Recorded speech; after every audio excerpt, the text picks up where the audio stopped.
Michael Moore, man, you socialist fat magnet. I watched that bull crap on Larry King Live last night, and I have to say you ought to be ashamed of yourself going to them old people's house there up there in Michigan and pretending like you care about them, lying about the tax policy. You don't care about them people, you sorry slob. You're just trying to get your name out and trying to affect the election for socialist Obama. Those probably wasn't even real plumbers you've had in the background, plumbers for Obama. Then those plumbers are going to get a tax raise, and then they'll be upset with you, you sorry bastards. So quit misleading those people like that.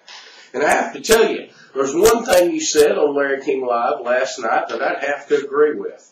You said, and I quote you, Republicans are smarter than we are, end quote.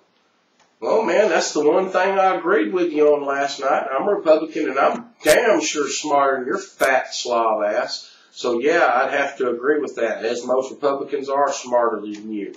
You and Bill Maher, I'm surprised a conservative hadn't held you down like Bill Maher got held down.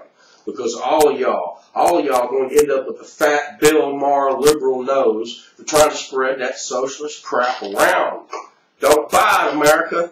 Don't buy for this crap. The Democrats are responsible for the financial meltdown. So don't listen to what Michael Moore and Bill Maher are saying. Bill Maher or Michael Moore, you sorry worthless bastards, you can kiss my Texas ass. Because I'm going to be here pointing out your bull crap till the end of time before the election.